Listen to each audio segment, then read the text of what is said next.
So as we were discussing, just wanted to have a quick 30 seconds from you guys. Like, do you really think Q4 is slow, or it's just a myth and you want to clear the air that no, Q4 is not slow for closing? It might be slow for lead generation. You guys, Yash, if you want to start, and then Lakshman and Richie can join in. Sure. Yeah, I think firstly it depends on what's Q4. We just ended up changing our financial year last year. So let's say that October, November, December as Q4, right? Yeah, yeah, Good. yeah. So yeah, I know. So historically, obviously, I think we've had things around Q4 being not so fast and all of that. So we said let's change our financial year. So we now follow a Feb to Jan cycle, which kind of offsets the December slump and all of that. And let's sales reps also sleep in peace during Christmas and New Year's, not be chasing deals. Get me that one last contract to just get the targets and all of that, right? So just thought it'll be a good change, and it's working out really well because I think a lot of the calendar months gets evened out. Some Indian festival seasons, American holiday season, everything gets evened out. So yeah, for us that way, I think we followed the likes of the Big Daddy Salesforce and ended up moving this Q4 this way.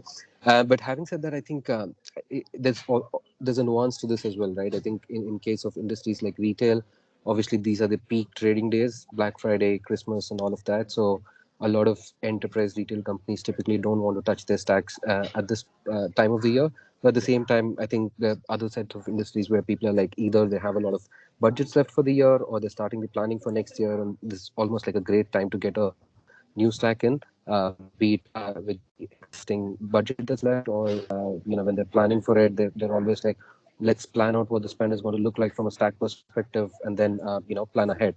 So not seen a slowdown as such per se over a period of time, and we've always had some of the best quarters as Q4. So yeah, I think you'll just have to balance out the industries, I'd say. All right. Lakshman, what's your take on this?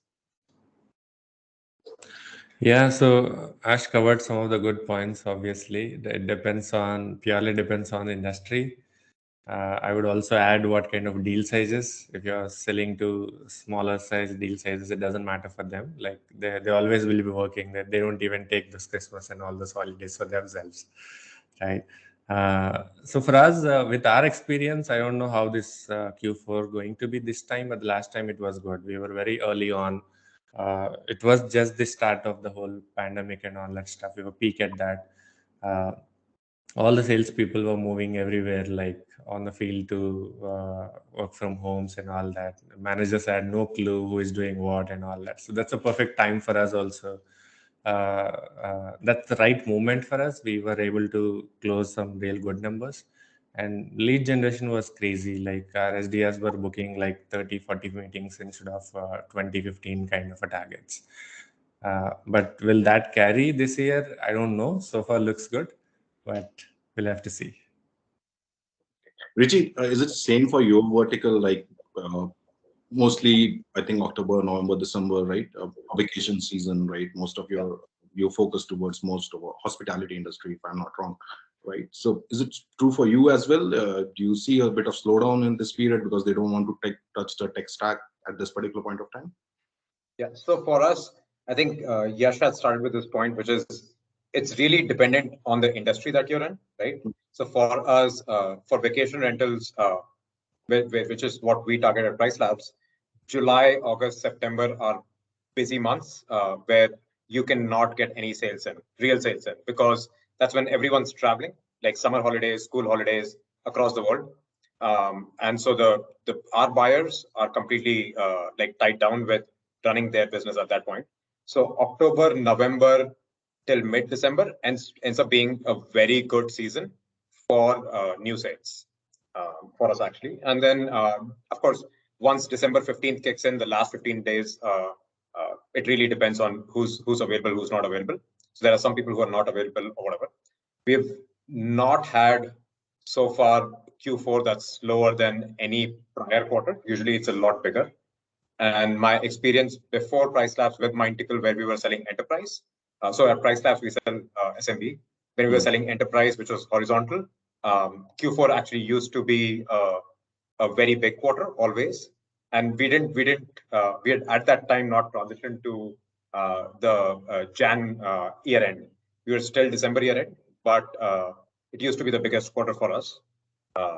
Yeah, because we were selling to these Fortune 500s, and all of them had their budgets that would start right around October or September budget planning, which would go into November, and by December they'd have budget approvals and wanted to sign contracts. Okay. Yeah. Right. So I think Q4 is a good quarter for getting more deals. That's what everyone is saying, and that's how it is.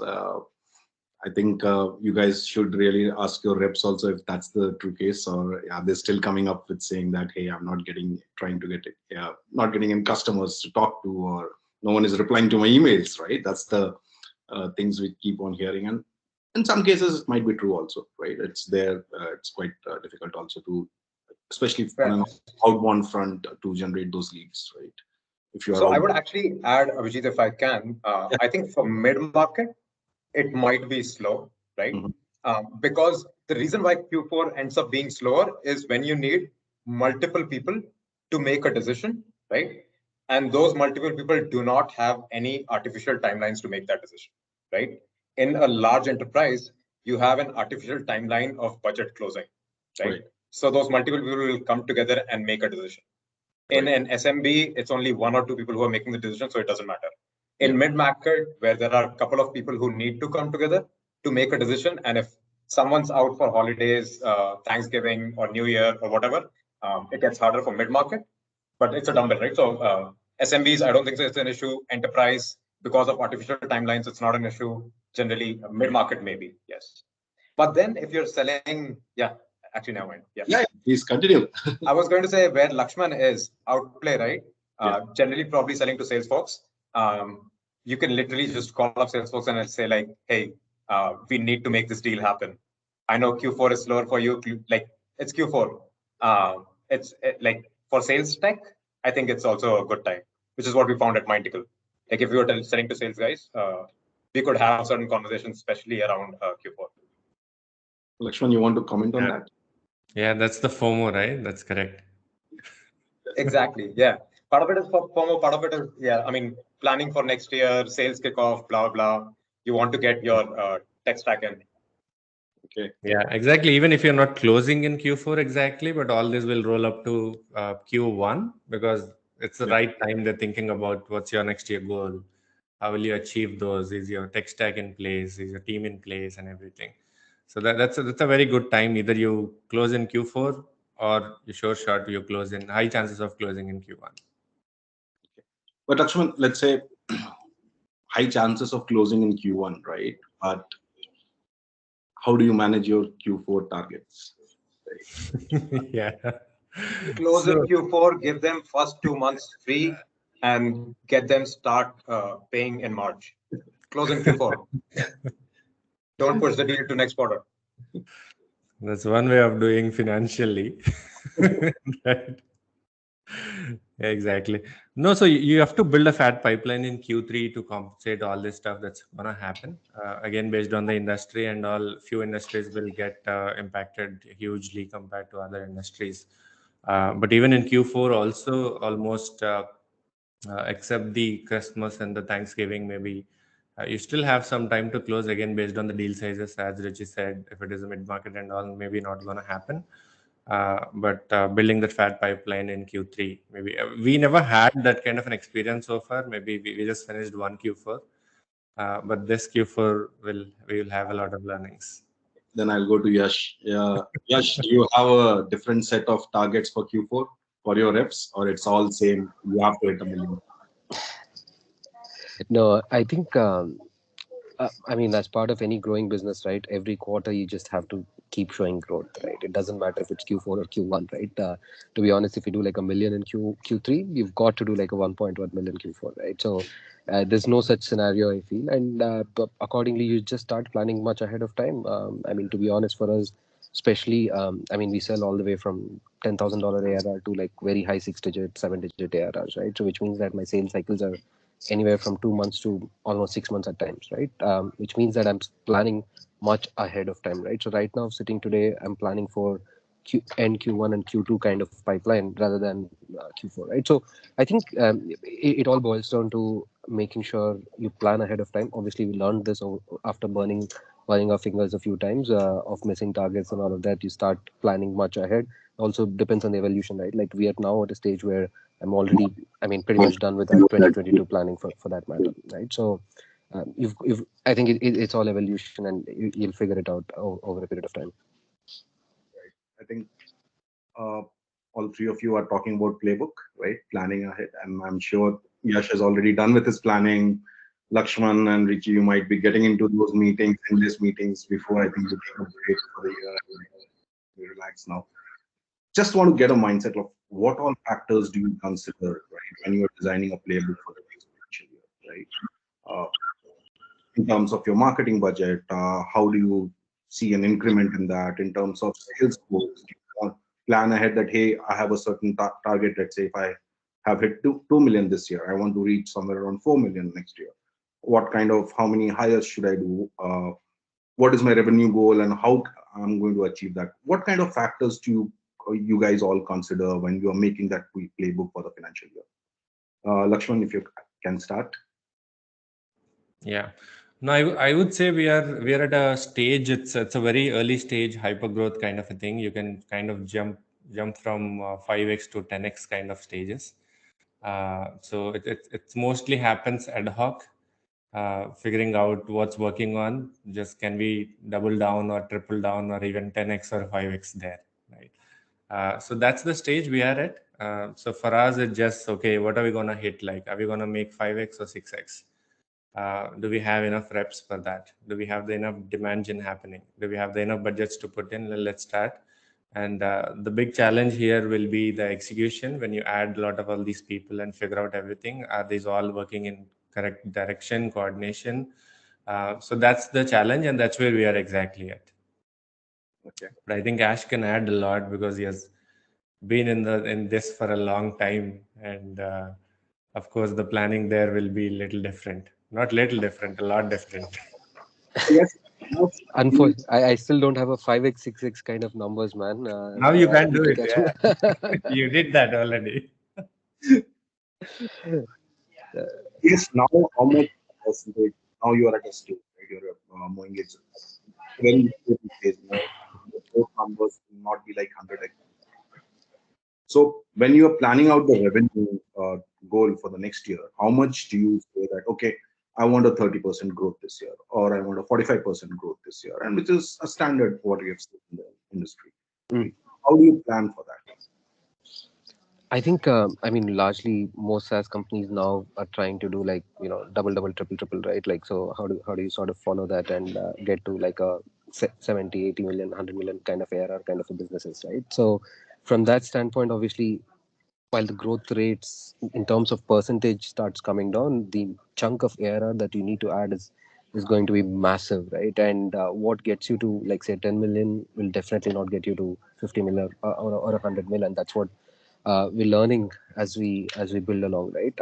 So accordingly, we're having to tweak a lot around the planning cycles, and to be honest, like especially now that we're doing a lot more mid-market enterprise, it's not just about the capacity planning of sales, right? Like for a rep to be successful, it takes a whole army to make them successful, right? Like a solution consulting, enablement, product marketing, the entire marketing teams, SDRs, partnerships. So if I have to carry along so many teams and plan the entire GTM plan, that's where I think a lot of our time, effort goes in.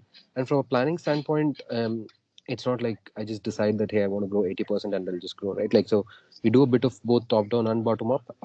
We work with the regional leaders, work their numbers. They see what their region is looking like and try and build their bottom up plan. And then obviously down from the CEO, there's a top down plan in terms of, hey, here's how much we're looking to grow for next year. What are some things where we can sort of recalibrate? Like, let's say US is growing faster. Can we just put more allocation there?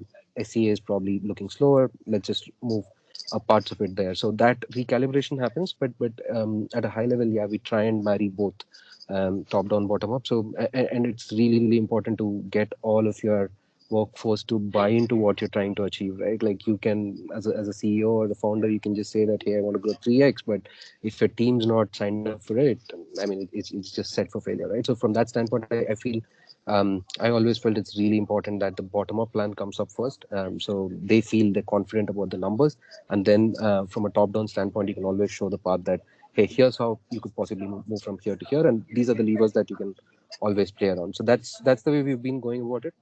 Still a lot to learn though. You look into a lot of historical data before coming up for. Sorry, you're breaking up for a minute there. Can you repeat that question?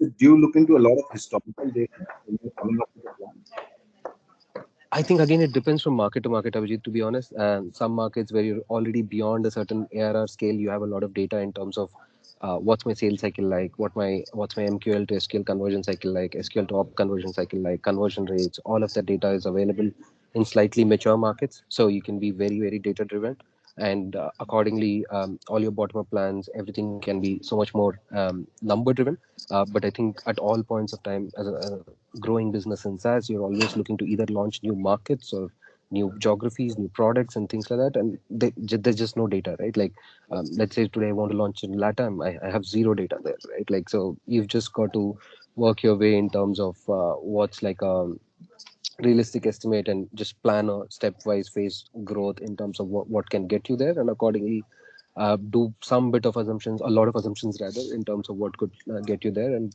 be conservative and get with the planning, I would say. As I was going to ask about this, that when you're planning and to enter into a new geography, right? Do you look into what your competition is doing, if anyone is there, how they are doing, and how can I put myself there? Yeah, I'd love to hear from probably Richie and on Mindticle's journey and all of that. But I think from my limited, experience, I think what we end up doing is, obviously there's a lot of secondary research and primary research we end up doing in terms of what's the competitive intensity like, what's like greenfield sectors, what's brownfield, which one do we want to go after? Is there space at all to really go after a certain brownfield segment, or are we just like wasting time there? So yeah, we do end up doing a lot of research that just helps us prepare better for what's in the market, right? So yeah, a lot of competitive research, and I think the more prepared you are before an exam, I think the better you perform, right? So spend a lot of time doing the research rather than just launching and then figuring out that, hey, you know what, yeah, probably should have known this earlier. Richie, you started off with Price Labs, and what was your playbook like? Because you were focused towards only one industry, right? How did you go about it? If you can just share some inputs. Yeah. So Price Labs is a little bit different in the sense that we target SMBs and mid markets, right? And I'm not sure if I said it on this call or our pre-call before this call, but our ARR ranges in $100 to few $1,000s, right? $10,000, $50,000. That's the maximum, right? We'd hit 50,000 as max. So for that kind of a segment, we actually don't really do quarters, we do months, right? Because our closing cycles are less than 30 days. It really doesn't matter for us to really think about in terms of quarters. We think about it in terms of months and month growth and things like that, right? Yeah, so completely different segment than where Yash and Lakshman are talking about right now, right? And majority of our pipeline comes in auto closes without talking to a salesperson, for example, right? And so it's a lot more marketing driven. At $100, like we're not getting salesperson out there to talk to them, right? It's a lot more marketing driven, a lot more performance marketing driven, SEO, blah blah blah, right? And then there are a few customers that then when they get into 5-figure, 6-figure deals, right? 6-figure is like a unicorn deal for us. We have a few, but unicorn deals. But when we get into 5-figure deals, then we really start talking and planning and how are we actually going to get those 5-figure deals, right?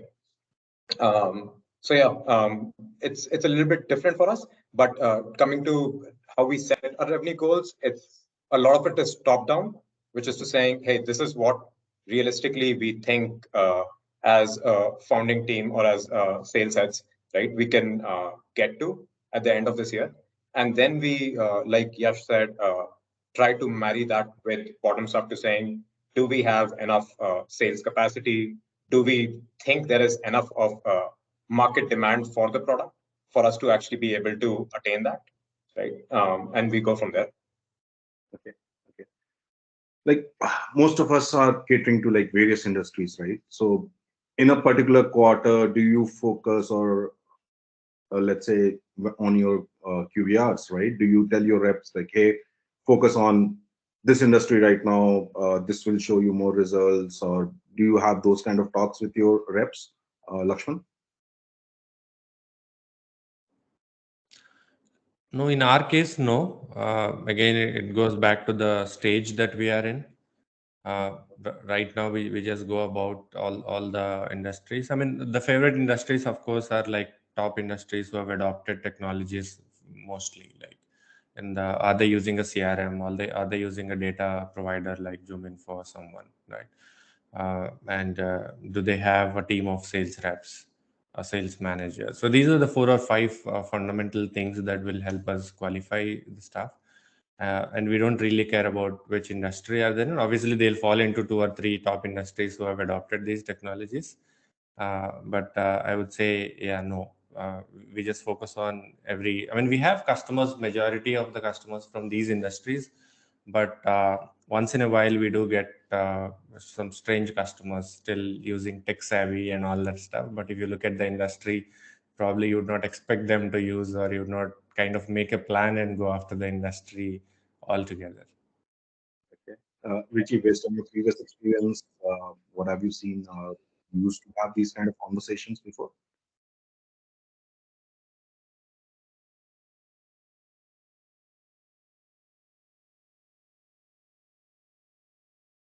Richie, you're on mute. Sorry about that. Yeah. So yeah, depending on the industry and vertical. For example, if you're really targeting tech guys or tech sales, tech companies, Q4 is our sales QBR campaign, right? Where you reach out to all the companies. Q4 or later part of Q3, you reach out to them about, hey, you need to plan your QBRs. If you're planning your QBRs, you need to work backwards now as to how do you make that QBR effective. Without making QBR effective, you won't have a good year of sales, right? So you run that kind of campaigns, right? And then other than that, I'm trying to think. Other than that, I don't think so. We specifically focused on anything for other industries quarter-wise. But what we do is we do more event-wise, right? For example, if there is, which everyone does, right? If there's a cybersecurity threat that's happened and there's a huge splash in the newspaper, next day you want to start a campaign around cybersecurity and hit all cybersecurity companies about training their sales team or something like that, right? So it'll be more event-driven than to do with quarters. For Price Labs, it's because we're diversified across geography, right? So we do target certain geographies, and so for example, December, Jan, Australia, New Zealand is fantastic for business because it's high summer for them. Their sales can be really, really good. Versus Europe will go in a slowdown mode. So yeah, we diversify across geographies that way. Okay. Yash, do you also take decision based on geography, industry, on your let's say quarterly meetings with your sales rep? Yeah, I think for us the calibration cycle is still quarterly. I think every quarter we relook at which industries are working better in each geography and figure out where do we want to double down, where do we want to focus more on. But apart from that, there's no quarter like a seasonality flavor to it, right? It's not like any particular season we're going after any such thing because our sales cycles are longer, right? So it doesn't make too much sense for me to bring in seasonality. Having said that, obviously, we also cater to a lot of digital native internet first startups. So there we do follow patterns, right? Like edtech was the flavor of the season for like all of 2021 and 2020. So obviously you want to absolutely double down on that. A lot of people are sitting at home and doing a lot of gaming, for instance, or real money gambling and stuff like that. So some sunrise sectors like that definitely focus more on, over index on those, and keep recalibrating that, right? And also depends on geography to geography. Globally we have 4 or 5 sectors which work really well for us, but there's always a geo-specific nuance in terms of specific sectors that we really want to go after over a specific period of time for sure. We were talking about events, right? So we have seen a lot of events happening Q3 and Q4 in terms of your webinars, physical events, right? When it was right? And now again, physical events are back, right? So when you are planning your marketing budgets, right? Lakshman, you can start here. Do you set aside a certain budget for, say that, hey, I want to be in these kind of events in, let's say, Q3, Q4, or the marketing budget is almost same for everything? How does the marketing plan go in terms of when you're making playbook? Yeah, so for this year, for Q4 and Q3 and Q4, we've sponsored quite a good amount of events, and we were there. We were there at 2 events in person as well, but it wasn't planned because we were never sure when these events gonna open. They've just opened up and we've jumped in, so it's not a planned thing. But for the next year, we're definitely planning to be big on these events, all the sales related events in person, either sponsorships or putting up a booth and all that stuff. But ideally trying to build a community and then try to meet a lot of people. But definitely, I think that's a major part of our demand gen for the next year. Though it will be the first time that we'll be doing, but based on my experience and based on typically how the sales industry and the community works, physical events is a really good opportunity to build the brand and for the demand gen as well. Richie, your thoughts on that? We go to a lot of physical events around the world, and yeah. I mean, if you can go to a physical event, still does not beat the webinars. So if you can be at a physical event, go to it. Yeah, but when you're planning your marketing budget, do you keep aside a huge chunk of it for, let's say, the last 2 quarters, again Q3 and Q4, where a lot of people are playing? Yeah, so like our marketing budget gets decided at the start of the year, right, or at the end of prior year, and normally events, we know it's the same set of events that repeat every year, unless something new pops up. So it's not setting aside the budget for Q3, Q4. It's just spreading it out depending on when the importance of that event, right? We are bootstrapped, so we are not venture funded. So we are a lot more conscious about budget. So we really actively think about, is it going to lead in terms of customers or customer retention, or is it just a PR exercise? If it's just a PR exercise, we don't do it. If it's customer or customer retention, like acquisition or retention, then we do it. Okay. So what would be your suggestion to companies who are bootstrapped, right? How should they plan their marketing budgets? I would say hire less people, because the more people you hire, the more work you need to give them, and then you end up spreading all kinds of work rather than focusing on what's important, right? So figure out what's important and then hire for that, rather than hiring early and then trying to figure out what work to give this person now. Right.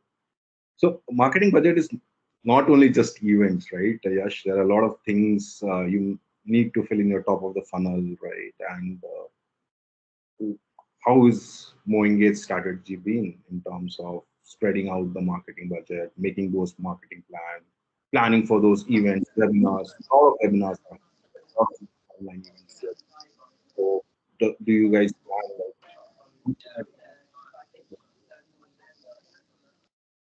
So I think you're breaking up for a minute for me, but I think I broadly got the question.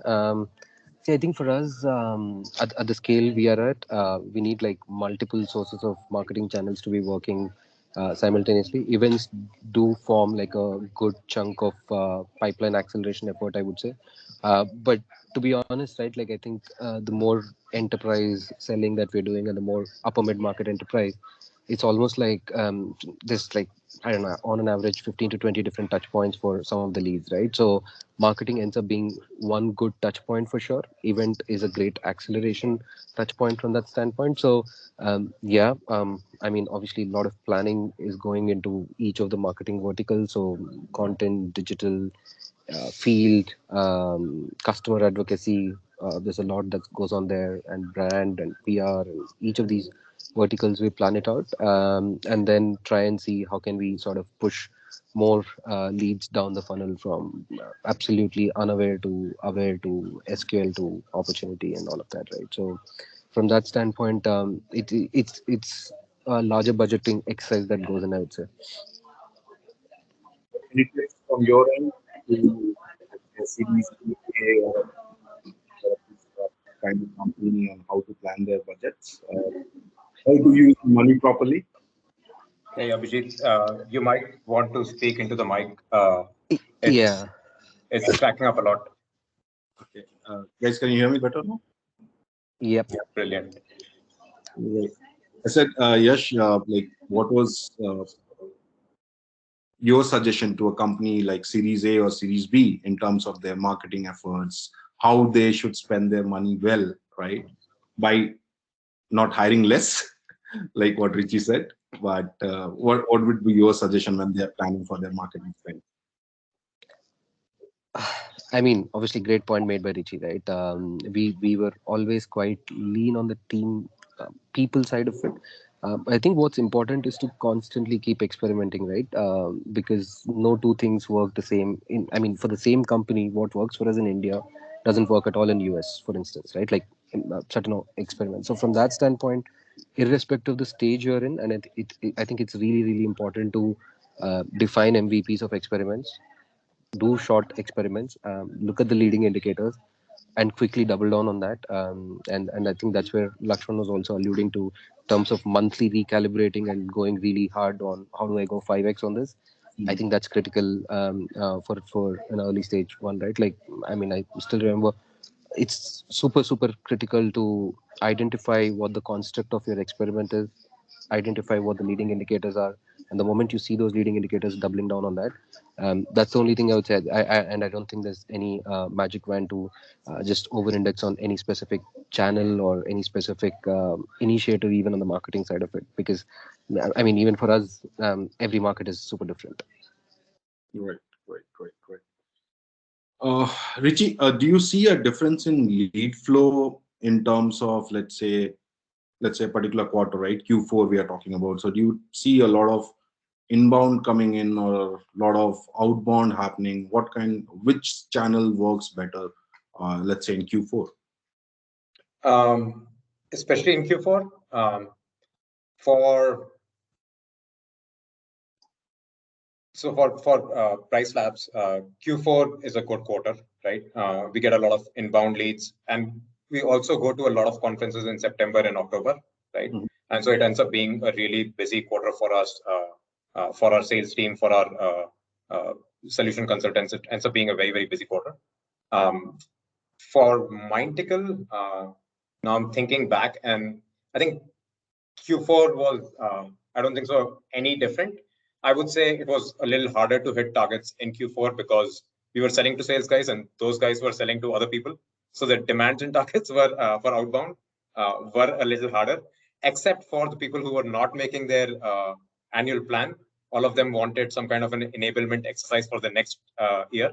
And so that was our target. But I don't think so. Like from demand gen perspective, outbound, I think my guess is it was slower. I don't recall it anymore, unfortunately. Okay. Lakshman, how was it for you?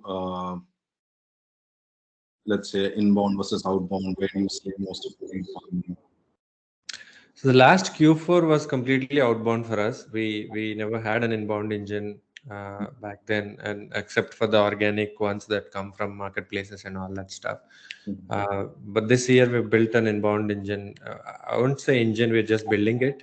We've started off in end of Q2 or something. But definitely now I can see the numbers are changing. It's not completely turning out the tables, but I think probably 20-30% of this Q4 will come from inbound for us, and the rest is still outbound. Like we're a outbound driven company from day one, building outbound for outbound teams. Okay. But it's very hard in Q4, as Richie said, right? You're selling to salespeople and they are super busy selling their own solutions. So a lot of meetings, no show ups will happen, a lot of them, which you have to recycle all of them in Q1. Right. That's a big deal. Yash, what about you? What trend have you seen? I think channels wise, I mean, again, for us, it's like very market driven, I would say. There's some markets where like no single channel contributes more than one third of the overall pipeline. So inbound, outbound, partners, AEs generate their own pipeline. There's upsells, all sorts of things coming into play in more mature markets for us. But I think obviously in some of the relatively newer markets, it's largely inbound and marketing heavy in some of the markets, at least marketing influenced leads, I would say.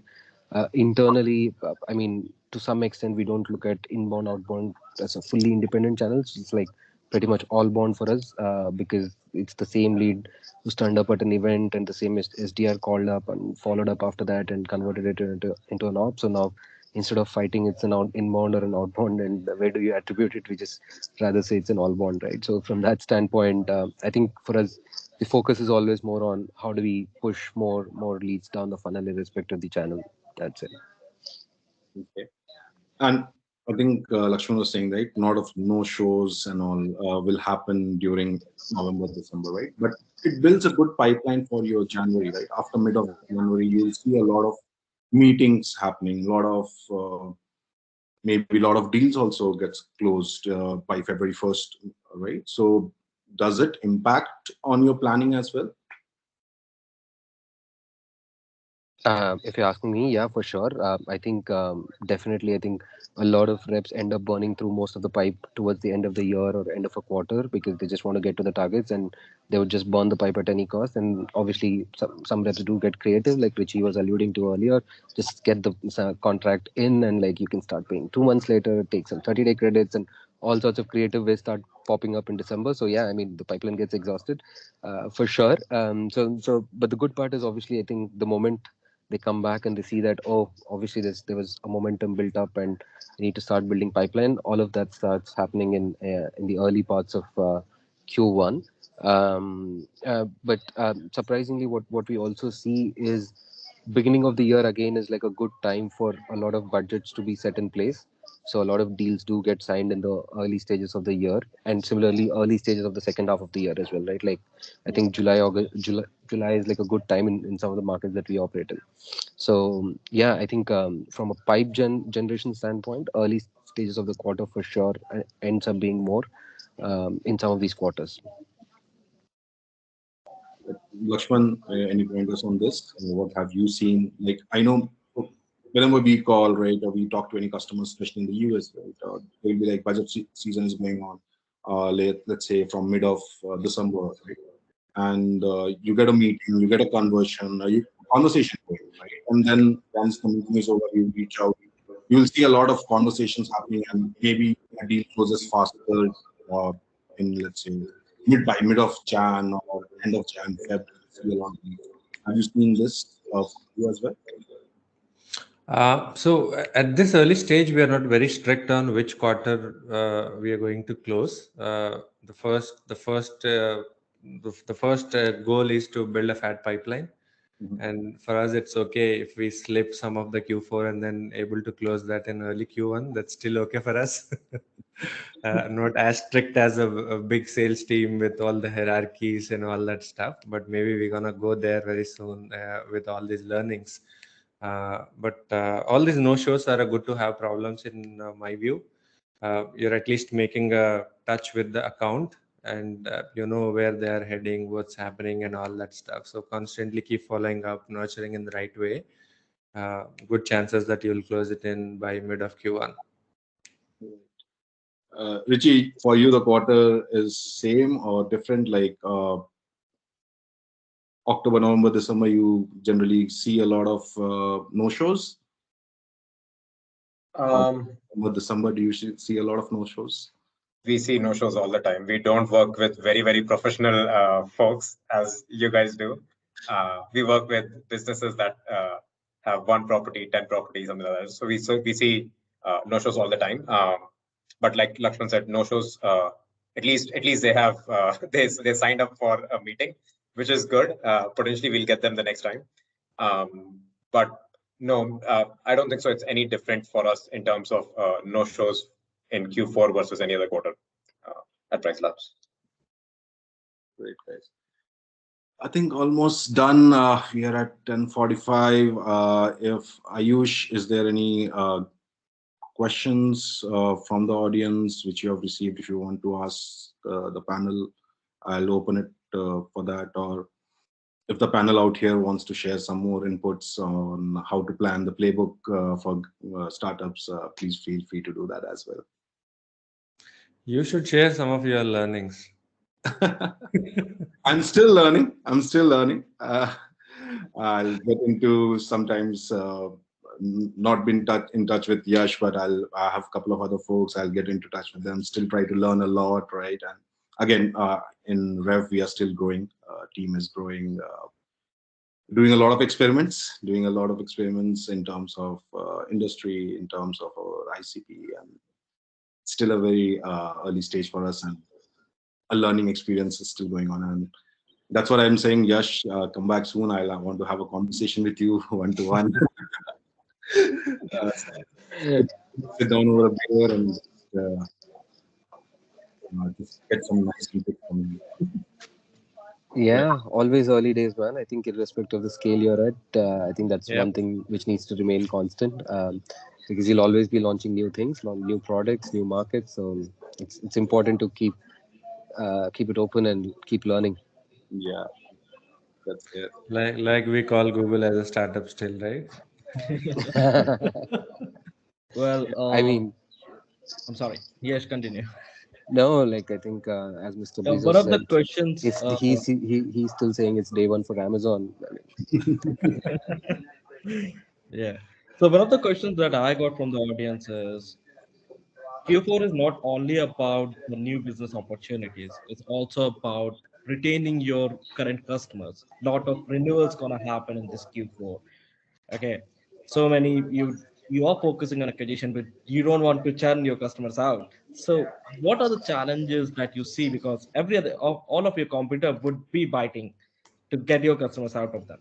So how do you manage that? How do you manage your renewals and also focusing on the fat pipeline and closures? Yeah, I mean, I can possibly go first. See, I think for us, like I said, I think because every quarter you've got to do better than the previous quarter. So it's not like there's a lot of pipe, rather existing book which is lined up for renewal in a particular month. There's obviously some seasonalities to the quarter ends, but not a lot. We also go after competitor customers in a similar fashion. So in a way, I think it evens out in terms of people trying to get to our customers versus us trying to get to them. I think it's more important as we mature. What we also starting to see is how can we get the renewals in place much earlier than the renewal date. You don't want to be on 31st December and be like, is this going to be a yes or no, right? So I mean, you've got to plan ahead and plan the renewals much ahead of time. We're still in very, very early stages, but I think if you look at the SaaS gurus like Salesforce, I mean, they're the best, right? Like, I mean, they renew my Salesforce contract probably like 4 months ahead of time every single time. So I don't even get a chance to think about renewal, right? Like, and they probably put in 2-3 more products already in there from a renewal standpoint, right? So that's the place. Obviously, we would love to get to. It's still a huge work in progress, I would say. Lakshman, I believe the story would be a bit different for you than Yash. It's a constant battle, man. It's not just Q4 or Q2. All the renewals will come every quarter, and you still have to renew 100% of them, right? Yeah.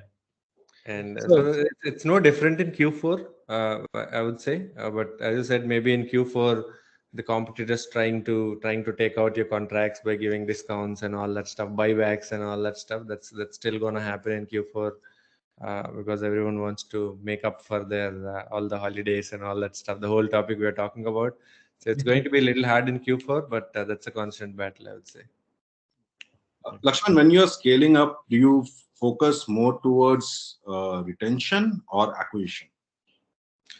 No, both are important. In the initial days, where we were on a monthly pricing plans, and then slowly we moved to an annual. So the last quarter is the time that we started seeing renewals happening. And then we've kind of planned ahead of the game to build that kind of a team which will do all the QBRs, MBRs, and all that stuff to figure out what's the health and where we are going to be with this account. But I would say still very early on, not a lot of learnings there. Because at early stages, sometimes maybe your product is not ready for the scale your customer is also. Like they might be growing fast. And then maybe as a new product, you don't have everything. That could be a reason for churn as well. That's what you've seen in the early days. But these are all learnings. Like it's too early for us to say anything about those things. Yash, same question for you. When MoEngage was growing, right, did you focus more towards acquisition or retention at that particular point of time? Yeah, I think it's got to be a fair mix, right? It can't tilt one way or the other, but I think probably I have a little bit of bias towards retention because for me, like happy customers refer easily 10 more new customers in terms of referenceability, in terms of them, talking, seeing value in the product and talking about that value in the community. At the end of the day, I think that's true with most industries, but like, so the CRM people we sell to, growth people that we sell to, it is a small community. So I really don't want to lose a customer at the cost of acquiring a customer. So given a choice, and if I just had 1 hour and I just have to pick one, I'd probably pick retaining the existing customer. I can always push that other customer to sign up to next quarter, but I just definitely don't want to lose someone who's already in my fold. Right, which is the same for your industry. You want to like retain as many customers as possible and 110%. Like retaining customers is a lot cheaper than trying to get a new customer. Retain the customer, but also like we actively qualify customers in or out, right? There are customers that we'd actively go to and say, hey, it's probably not worth renewing for you with Price Labs. And even at Mynticle, we did that. We said it's probably not worth, because they're not going to get value out. And after a point of time, it'll come back to bite you. So you have to be able to say, am I getting a renewal for the sake of it, or is the customer actually getting value out of using my product? And if they're getting value out of using your product, maybe the renewal should not be as hard. And going to Ash's question, if you're worrying about renewal on the date of renewal, it's probably already too late. So you it's more about the customer health and how happy the customer is, which happens throughout the contract lifetime, right? The last 3 months is the last, you don't want to focus on the last 3 months. You want to focus on the first, throughout the life journey, but first 3 months, if anything else, right? Focus on the first 3 months, the future months would be good. Yeah, great. Now we have another question for ourselves that for business doing cross-border sales, like from India to US and all, what addition do you need in your playbook compared to in-market competitors who are local to the business from who are in the US? What addition you need in your playbook to tap into that market and crack it? Lakshman, you want to go first? I don't know. I'm still thinking about the question. So is it about what else you need in your playbook if you're going to US market? It's mostly, I think we are now seeing a lot of selling from India to the US market, right? The inside sales model, like the what right? Apart from having a team in the US, you don't have a team. So let's say your competitor is there, who already has a team in the US. Right? Does it play a factor in that? It's becoming very easy right now compared to where it was 18 months back. Probably it was tough to close a $50,000 deal even from India, where we thought we need salespeople on the fleet there. But it's not the case. Like I know sales teams are closing 100Ks and more than 100Ks also just over a Zoom call. It all depends on who you are selling to. If the other side of the party is also comfortable just buying on a Zoom, you can even close 100K, 200K. But if you're selling to a hardcore traditional company, probably they may do an evaluation on a Zoom, but at the end of the day, they may want you to be there to sign or close and all that stuff. But selling from India to US in SaaS, SMB and mid market is always doable. Just anything else you want to add to this? No, man, I'm still trying to learn. We've not, to be honest, we've not fully cracked it yet. So yeah, I'm very keen to listen to more people and learn there. The only thing I would say is obviously when we are selling outside so we do sell to quite a few markets from India, and there are a lot of places where people already have like an in-market presence and all of that. I think one thing that definitely works is our proactiveness, time to speed, time to solve the problem sooner than anyone else, being the first to respond, like 15 minutes to after the lead comes in, 15 minutes after question comes in, being super proactive, being in time zone, making sure you're speaking the same language and making sure they understand and appreciate that here's a team who's there for us irrespective of where they are. They're here to solve our problems, and as long as you're able to build that people to people relationship, I think that's where the people part plays a lot more role, especially for us because we play in a mid to enterprise segment. For us, that ultimately I think more than the product, also it becomes about the people who are on the deal, and that's where I think we try to multi-thread a lot, both internally and externally, and try to bring in more people from our side to make sure, give them the comfort that hey, it's not a one-man army or one person who's trying to sell you, but it's got an entire huge army of people just to support you in the region, and try and give them that comfort. That's the only thing I Richie, based on your experience, how easy is it to sell from India to US or any other geography? We haven't sold from India to anywhere. Like at Mindtical, we had local reps in US and in Europe. At Price Labs, we have local reps in US and in Europe. I don't see a challenge in not being able to sell from India. I think it should be like I actually, let me take that back. I'm a rep and I do sell from India, and it's fine, right?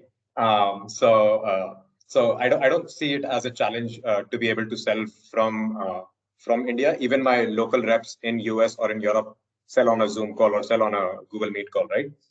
So I don't think so. It's a challenge. But I am hiring for inside sales leader who can help me set up a sales machine in India. So if someone's listening into this webinar and is interested, reach out to me, richie@pricelabs.co. Well, We'll put it. you can reach out to us. You can reach out to us as well, and Richie and I will fight on who needs to hire. well, Richie has one thing on his LinkedIn that if he has visited your profile, then he has some opportunity for you. That's his correct. tagline. So That just is correct. Yeah. That's a good line. Yeah. Always hiring. Nice. Yeah, definitely. So I guess we are on the clock right now. Just 3 minutes left, and yeah. Any final comments from anyone that you want Think, to? thank you guys. Thank you very much for joining in. Right, great learning experience. I know we could have deep dived a lot into those questions, but it was a broader question just for the audience to get into. I think one question only you guys could have spoke for like 45 minutes, and it drill down into those questions, right? But just wanted to give the sense to you all thinking about a more broader view of what you guys think. And thanks for letting us in, let us know what you think about when you're planning and all. So it's lovely talking to you all. Until next time, thank you very much. And Yash, we have to catch up for a beer. Absolutely. Thanks for hosting us, guys. Really appreciate it. Thanks for the opportunity, Abhijit, Rev, Ash. Bye bye. Thank you so Yeah. much. Thanks, guys. Cheers. Bye. Bye bye. Take care. Yeah. Bye. Thank you.